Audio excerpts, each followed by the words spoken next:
اب آپ کو ہم لے کر جاتے ہیں امریکہ کی طرف۔ جی امریکہ سے ایک خبر آئی ہے اور وہ خبر یہ ہے، نیو یارکر میگزین ہے امریکہ کا، وہ یہ کہتا ہے کہ جی امریکہ میں فوج میں جو بھرتیاں ہیں وہ کم ہوتی جا رہی ہیں۔ 2022 میں 2023 میں ان دونوں سالوں میں فوج میں جو بھرتیوں کا ہدف ہے وہ ٹارگٹ 25% کم ہوا، یعنی کہ اگر 25% لوگ امریکہ کی فوج میں نہیں آئے، ٹارگٹ کم رہ گیا، تو اب یہ ایک بہت بڑی تشویش کا باعث بنتا جا رہا ہے امریکہ میں معاملہ۔ اور اب اس معاملے کی وجوہات اور اس سے کس طریقے سے ڈیل کیا جائے گا، اس پر ہم ذرا ڈسکس کرتے ہیں، کیونکہ ہم سب یہ جانتے ہیں کہ امریکہ کی فوج جو ہے وہ دنیا کی طاقتور ترین فوج ہونے کا دعویٰ کرتی ہے، اور اگر اس میں لوگ بھرتی نہیں ہونا چاہ رہے تو کیا یہ لوگوں کے محب وطن ہونے میں کمی آ گئی ہے، یا پھر امریکی فوج کے اپنے کچھ معاملات ایسے ہیں کہ جس کی وجہ سے لوگ فوج سے کنارہ کشی اختیار کرنے لگے ہیں۔ ان تمام معاملات پر ہم بات کریں گے۔ سید اصفر امام صاحب ہمارے ساتھ موجود ہیں، سینئر صحافی ہیں اور امریکہ سے ہمیں جوائن کر رہے ہیں۔ السلام علیکم۔ وعلیکم السلام۔ بہت شکریہ سر، آپ نے پروگرام کے لیے وقت نکالا۔ سب سے پہلے تو میں جاننا چاہوں گا کہ یہ جو ٹارگٹ پورا نہیں ہو رہا امریکہ میں فوج میں بھرتیوں کا، کیا اس کی وجوہات ہیں سر؟ اچھا دیکھیں، وجوہات بنیادی طور پہ وہ ہیں جو شاید پوری دنیا ہی اس کو فیس کر رہی ہے۔ یہاں پہ جو فوج کے اندر جو معیار ہے بھرتی کا، اس میں صحت کا ایک معیار ہے، ذہنی صلاحیت کا ایک معیار ہے، اور ان معیارات پہ نوجوان اب پورا نہیں اتر رہے۔ بڑی تعداد ایسے لوگوں کی ہے جو ابتدائی عمر میں وہ مشقت سے دوچار نہیں ہوتے، سخت ٹریننگ سے کے قابل نہیں ہوتے، اور ان کی ذہنی صلاحیت ایسی نہیں ہوتی ہے، نفسیاتی مسائل کا شکار ہوتے ہیں۔ تو اس طرح وہ فوج کا جو اپنا ایک اسٹینڈرڈ ہے، اس اسٹینڈرڈ پہ نوجوان اب نہیں مل رہے۔ لیکن اس کے باوجود میں آپ کو یہ بتاؤں کہ امریکہ میں تقریباً 2 سے 2.5 لاکھ لوگوں کو ہر سال فوج میں بھرتی کیا جاتا ہے۔ صحیح۔ اور گزشتہ برس جو 2022 اور 23 کی آپ نے مثال دی ہے کہ جس میں اب تعداد 25% کمی ہوئی تھی بھرتیوں کی جو ہدف ہے اس میں، لیکن 2024 کی رپورٹ یہ ہے جو پینٹاگون نے جاری کی ہے، جس میں انہوں نے بتایا کہ کوئی 12% اضافہ کیا تھا، 2 لاکھ کے بجائے 2,25,000 انہوں نے لوگ بھرتی کیے تھے۔ لیکن یہ ایک سنگین مسئلہ یہ ہے کہ جو سائنس اور ٹیکنالوجی کی جو جدید ترقی ہے، اور اس نے اور لوگوں کو سہل زندگی کی طرف زیادہ راغب کر دیا ہے۔ نوجوان اب ہارڈ ورک کے لیے تیار نہیں ہوتے۔ تو اس میں یہ نہیں ہے کہ لوگ جانا نہیں چاہتے، یہاں امریکہ میں بھی فوج میں بھرتی کرنے ہونے والے کو بہت زیادہ ترجیحات ملتی ہیں، ان کو بہت ساری براعت ملتی ہیں، جس کی وجہ سے نوجوان بڑی تعداد میں یہ چاہتے ہیں کہ فوج کا ایک ٹیگ ان کے پاس لگ جائے۔ تو اور اصفر ان صاحب، کا اب ٹیگ لگ اگر جائے ہم بات کریں کہ آپ نے جیسے کہا کہ 2024 میں یہ ٹارگٹ جو ہے وہ پورا کیا گیا، تو کیا اس حوالے سے کوئی تبدیلیاں کی گئیں قوانین کے اندر؟ کیونکہ جب ہم اس ریسرچ کو مزید پڑھتے ہیں تو سامنے یہ بات آتی ہے کہ بائیڈن کی کچھ پالیسیز ایسی تھی جس کی وجہ سے کمی ہوئی، اور پھر ٹرمپ کی بھی کچھ پالیسیز ایسی آ رہی ہیں کہ جس میں بہت سارے لوگ جو ہیں وہ اب فوج کی طرف نہیں جانا چاہ رہے ہیں۔ جی بالکل، ان کو حالات سے مجبور ہو کر اپنے معیار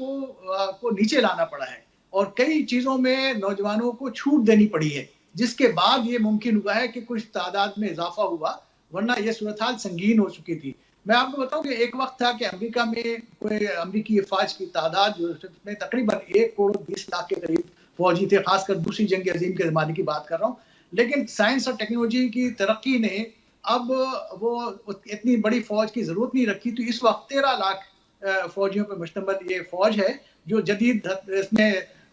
ہتھیاروں سے، جدید وسائل سے مسلح ہے۔ آپ کو یہ معلوم ہے کہ یہاں ورجینیا میں بیٹھ کر ایک نوجوان ریموٹ کنٹرول سے افغانستان پہ بمباری کرتا رہا ہے۔ بالکل۔ تو یہ جو سائنس اور ٹیکنالوجی نے جو جتنی ترقی کی ہے، اس میں بہت بڑی افرادی قوت کی ضرورت بھی نہیں ہے،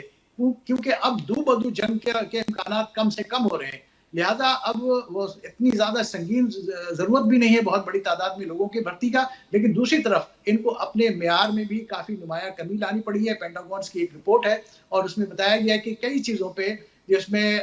معیار پہ اس میں سمجھوتا کرنا پڑا ہے تاکہ لوگوں کو بھرتی کیا جا سکے، ورنہ لوگ اس وقت مطلوبہ تعداد میں امریکی فوج میں بھرتی کے لیے مل نہیں رہے۔ اچھا اسفر صاحب، یہ بھی بتائیے گا کہ ایک اور سروے بھی تھا جس کے اندر یہ بات بھی ہوئی کہ جو امریکہ کے جو نوجوان ہیں ان کے اندر چونکہ ہم یہ دیکھتے ہیں کہ امریکہ میں ایک سوچ یہ تو پائی جاتی ہے کہ جی ہماری جو فوج ہے وہ ہر جگہ مداخلت کرتی ہے، ایلون مسک بھی جو ہے وہ اسی سوچ کا حامی ہے، ہماری جو ایلون مسک کا بیان بھی کچھ عرصہ پہلے سامنے آیا تھا کہ جی ہمیں دوسرے ملکوں کی جو حکومتیں گرانے ہیں اس کے اندر گرانے میں اپنے آپریشنز نہیں کرنے چاہیے۔ بہت سارے معاملات ایسے ہیں کہ جس سے امریکہ کا جو آج کا نوجوان ہے وہ خائف ہے، تو کیا یہ بھی ایک عنصر ہے کہ جس کی وجہ سے وہ فوج کی طرف نہیں جانا چاہتے؟ میں نہیں سمجھتا کہ یہ اس میں کوئی بہت زیادہ یہ ایک عنصر موجود ہوگا۔ اچھا، فوج میں جانے سے ان کو جو مواقع ملتے ہیں، آپ کو پتہ ہے نوجوان اگر فوج میں داخل ہوتا ہے تو اسے اعلیٰ تعلیم کے لیے مفت اعلیٰ تعلیم کے مواقع حاصل ہو جاتے ہیں، اور وہ سارے اسپانسر فوج کی طرف سے ہو جاتا ہے۔ اس کے علاوہ بہت سارے مقامات پہ ان کو ترجیح ملتی ہے، ان کو گھر خریدنے میں ترجیح ملتی ہے۔ فوج سے وہ ریٹائرمنٹ لے لیں اور پھر وہ ریزرو میں چلے جائیں تو اس میں ریزرو میں ان کو اس مہینے میں 1 یا 2 دن کا ڈیوٹی کرنی پڑتی ہے، لیکن برات خاصی زیادہ ملتی ہے۔ تو لہٰذا لوگ تو یہ چاہتے ہیں کہ فوج میں، اور پھر یہ کہ فزیکلی فوج کو مختلف ممالک میں جانے کے مواقع کم آتے ہیں، لیکن ماضی میں اس کی مثالیں موجود ہیں کہ فوج میں جب ضرورت پڑتی ہے تو وہ دنیا بھر سے لوگوں کو بھرتی کر لیتے ہیں اور ان کو اسپیشل امیگریشن دیتے ہیں باضابطہ، کیونکہ فوج میں خدمات انجام دینے والے یہاں بھی امریکہ میں بھی ایسے لوگ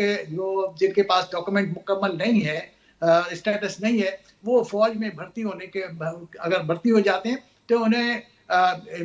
اسپیشل امیگریشن دی جاتی ہے اور اس کے بعد ان کو جنگ کے لیے استعمال کیا جاتا ہے۔ تو جنگ ان کو افراد اس کی کمی کا کوئی سامنا اس طرح ان معنوں میں نہیں ہوگا، لیکن اوورآل جو صورتحال ہے وہ یہ ہے کہ ذہنی صلاحیت اور جو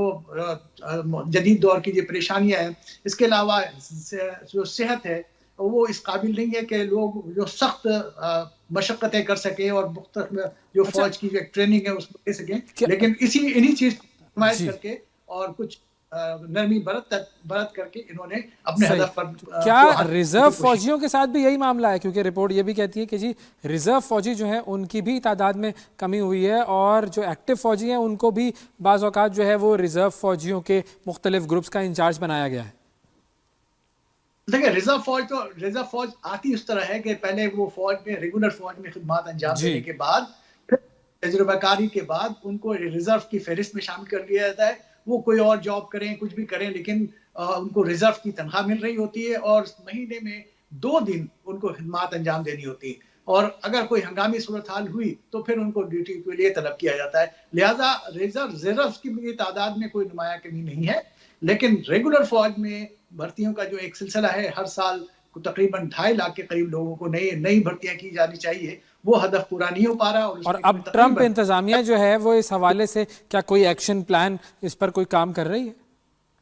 بدقسمتی سے ابھی تک اس پہ کوئی خاص پلان نہیں ہوا، سوائے اس بات کے کہ ان کے اپنے معیارات ہیں اس میں نرمی کر کے اور انہوں نے بھرتی کا ٹارگٹ حاصل کرنے کی کوشش کی ہے۔ اس کے علاوہ کوئی ٹھوس منصوبہ بندی اس طریقے سے نہیں ہوئی ہے، لیکن وہ سمجھتے ہیں کہ جو سائنسی ترقی نے لوگوں کی زندگی کو سہل کر دیا ہے، اور خاص کر یہ جو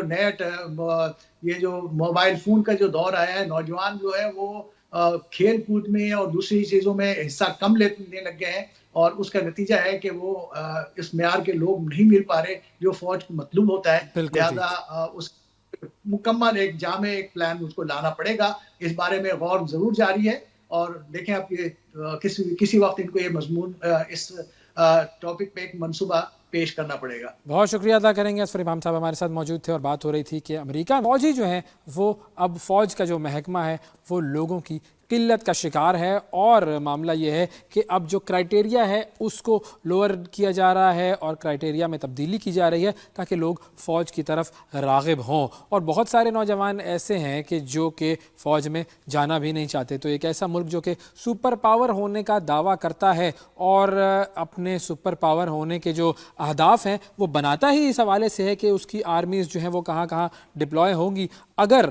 وہ آرمی ایک ایسی آرمی بن جائے کہ جس میں لوگ آنا ہی نہیں چاہیں گے تو اس کا مطلب یہ ہے کہ اس سپر پاور کے پاور کا دور جو ہے وہ عنقریب ختم ہونے والا ہے۔